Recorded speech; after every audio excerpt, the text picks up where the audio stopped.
Ved overenskomstfornyelsen i 1925 krævede arbejdsgiverne, ligesom i 1922, lavere løn og længere arbejdstid.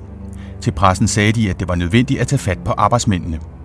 Op mod 50.000 arbejdere var omfattet af deres lockout-varsel. Mange af dem arbejdsmænd.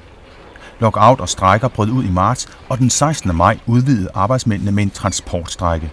100.000 var omfattet af konflikten.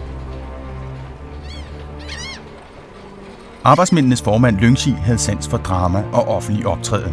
Han stimulerede arbejdsmændene og deres familiers kampmod ved at samle dem på Eremitagesletten i Dyrehaven nord for København. Det blev til en sand folkefest, og Lyngsi holdt en tale, hvor han sagde: "Vi vil have adgang til at tjene så meget, at vi også kan leve og være glade.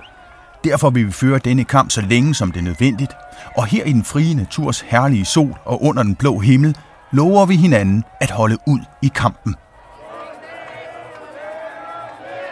På transportområdet begyndte konflikten at true landbrugets eksport til England.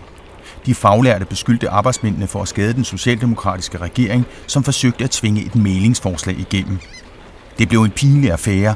Regeringen beskyttede de strejkebrydere, der holdt landbrugseksporten i gang.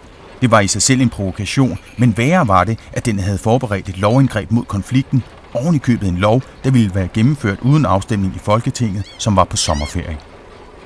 Inden det kom så vidt, accepterede arbejdsmændene dog et mæglingsforslag, der gav dem lidt mere i løn, men bitterheden i forbundet var stor. Lyngsi skrev en artikel i Socialdemokraten, hvor han skarpt vendte sig mod forsøgene på at hænge forbundet ud. Socialdemokratens redaktør sagde derefter i en tale med henblik på Lyngsi, at her i Danmark behøver vi ingen pave. Bitterheden hos arbejdsmændene voksede sig så stor, at de på kongressen i september 1925 meldte sig ud af de samvirkende fagforbund og blev ude i 5 år. Kvindeligt Arbejderforbund havde også været inddraget i konflikten, og i forbundets 25-års jubilæumsskrift fra 1926 skrev formanden Avilda Andersen: "Konflikten havde tydeligt vist arbejderklassens stærke modstandskraft over for arbejdsgivernes brutale overfald. Vi tror, at vores medlemmer var bestjælet af den tanke, at for at føre kamp må vi løfte i flok, og at enhver gerne vil være med til at hele de sår, kampen har slået."